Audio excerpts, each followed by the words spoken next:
In today's video, I want to talk about some common misleading indicators that people take as signs of an effective workout. Hi, my name is Lucas. I'm a coach and I help busy individuals lose fat, build muscle, build strength, and improve their eating habits through practical and sustainable strategies. And in this video, we're going to talk about some common misleading indicators that people take as signs of an effective workout. And number one is soreness. People think that if you are sore after the workout, that means what you did was effective, and that means what you did was moving you forward to what you want to accomplish. And that's not always the case. The soreness means that your muscles were working hard, that your body was working hard, but that doesn't necessarily mean what you did was effective. For example, let's say your goal is to improve the strength in your legs or build muscle in your legs. That means you should be doing resistant training or weightlifting, right? Doing exercises such as squat, lunges, deadlifts, things like that. That's what's going to make you stronger. That's what's going to build muscle, right? But let's say you were running for 20 miles and you are sore the next day because your quad and your glutes were working hard, but that doesn't mean what you did was helping you with your goal, which is your improvement in strength in your lower body or building muscles in your lower body, right? You are sore, but that doesn't mean what you did was contributing to what you want to truly accomplish. So soreness doesn't always indicate effectiveness of the workout. Next one is excessive sweating. People think if they sweat a lot during the workout, that means that they may be burning more calories, or what they did was effective and it's going to help them to maybe lose weight. And that means that was the workout that they did was effective. And I usually see that mostly in the bootcamp classes. But sweating is just your body response to heat and releases sweat to cool down your body. And that's all it is. And it can vary from individual to individual. Some people sweat more than others because of genetic factors, fitness level, humidity, temperature, things like that. So just because you're sweating, that doesn't mean what you did was effective, because you can just go to sauna and do nothing and sweat. That doesn't mean you're working anything, right? So sweating is not another common misleading indicators that people think as effectiveness of the workout. Next one is muscle burn during the exercise. Yes, when you, for example, doing resistance training and you're feeling the muscle working, you're feeling the pump in the muscle or the burn, that means you have a good mind-muscle connection and you working the muscle that you intended to work on during that exercise, right? But it doesn't always indicate the true effectiveness of the workout, because with certain movements, you're not going to necessarily feel the burn in the muscle, but it doesn't mean the muscle is not working properly. Or in vice versa, you might do certain movements that it feels like they're burning, but that doesn't mean they're working. The energy systems or the adaptation that you want to accomplish. So for example, let's say we're gonna come back to the strength example, muscle building example. Let's say you want to strengthen your legs and you're holding wall sit or squat for a minute or two. You're just holding you're in a squat position, you're holding a position for a minute or two. Will you feel burning sensation in the quad and your glute? Yes, but it doesn't mean that's the intensity or the stimulus that is required to build strength or build muscle. Next thing is fatigue. People think that when they did a workout that was very fatiguing, very tiring, kicked their ass, that means what they did was, effective. But just because you are exhausted after the workout, that doesn't always mean that what you did was appropriate or was effective for what you want to accomplish. And I see that especially amongst bootcamp classes, where people bragging that this workout kicked my ass, I'm dead, and they think that what they did was effective. But the reality is, everyone can make you tired, but not everyone can make you better.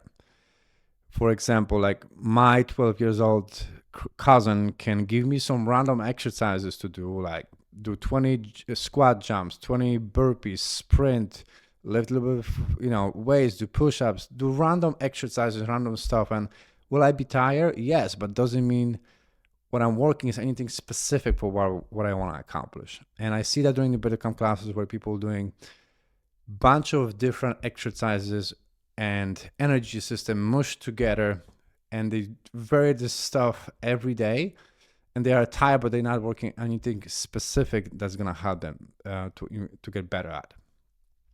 So if you want to improve your power, if you want to improve your strength or build muscle and endurance, you can accomplish all of those things, but it's going to be very difficult to accomplish that everything at once. Maybe as a complete beginner, you can accomplish that, but later your body will adapt to it, and you have to prioritize certain energy systems, and you have to focus on more specific training instead of just doing random stuff.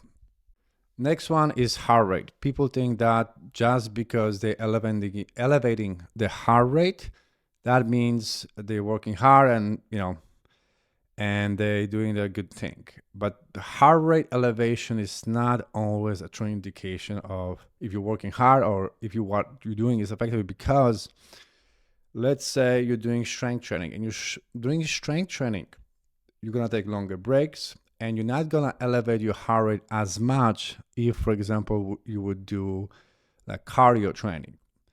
But that doesn't mean just because you didn't elevate your heart rate doesn't mean what you're doing is effective. So heart rate elevation can be useful data to measure your recovery period, your fitness level, and if you're improving your cardiovascular system, but it's not always a true indication of effectiveness of what you are doing.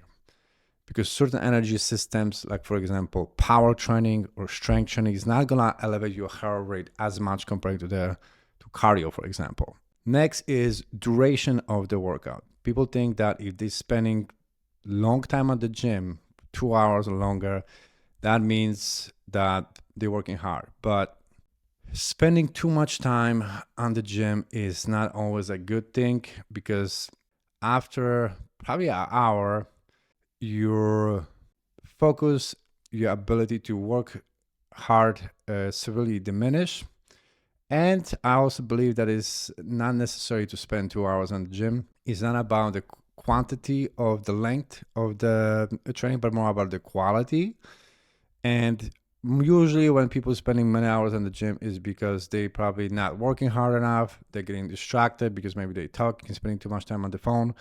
And the duration of the workout doesn't truly reflect the effectiveness of the workout, because in reality, you can get a phenomenal effective workout just in 30 minutes. So you don't have to spend 2 hours on the gym. And especially when you're a busy professional or you have a family responsibilities, don't think that you have to spend hours in the gym. Again, you can get an effective workout in 30 minutes to 1 hour.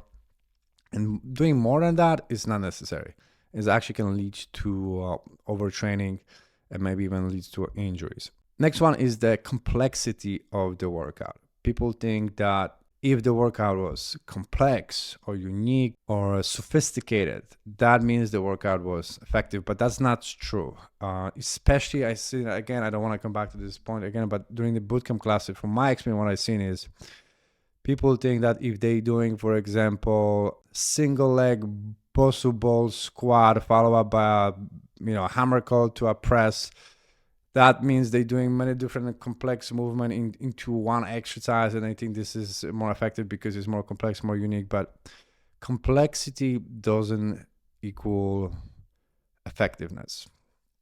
I would argue that if you are a beginner or intermediate, focus on exercises that you can perform safely, basic movements, master the fundamentals of basic movements, and then try to progressively overload, meaning increasing the weights or more reps or changing the tempo and focusing on the fundamentals. Yes, having some open mind and room to do something complex later if you feel more comfortable, a little more advanced, but complexity doesn't equal effectiveness. I think simple, basic movements that you can perform safely and you can track the progression and progressively overload.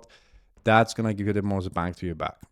Next one is doing very heavy weights every training session, or training 100% or very hard every workout session.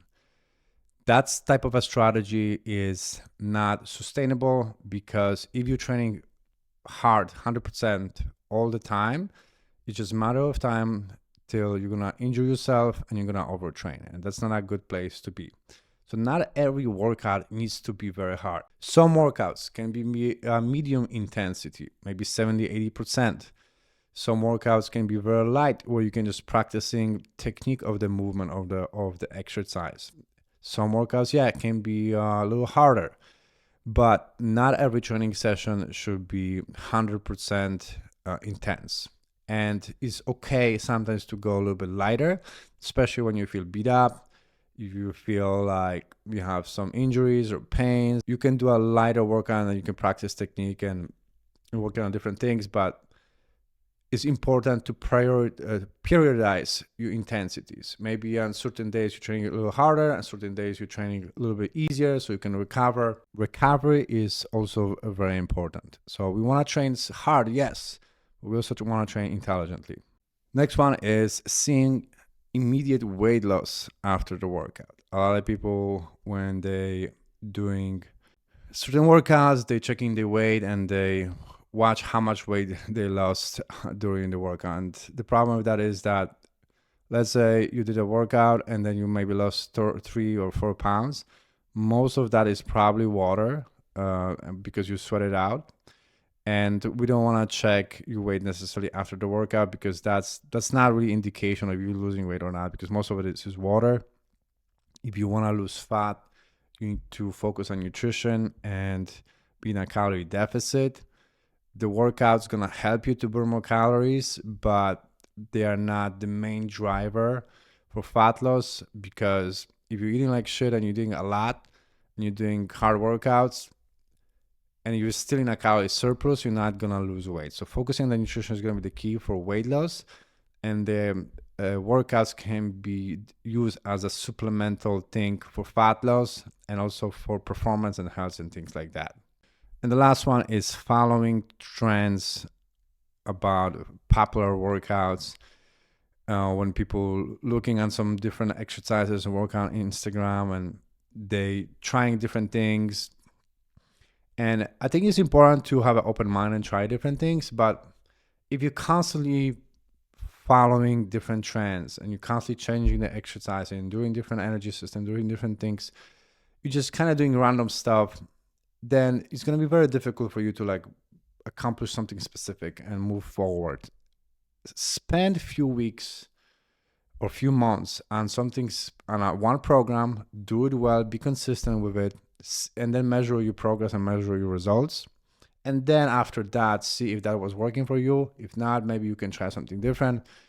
But changing the exercises and the workouts every week or every 2 weeks is not gonna move you forward anywhere. And you're not getting better at anything. You're just doing, and you're trying constantly something new, right? So those are my several misleading indicators or signs of effective workout that, from my experience talking to many different people and with the clients, they take those signs or those things as effectiveness of the workout. But I hope that makes sense. I hope you guys like the video, and I'll see you on the next one.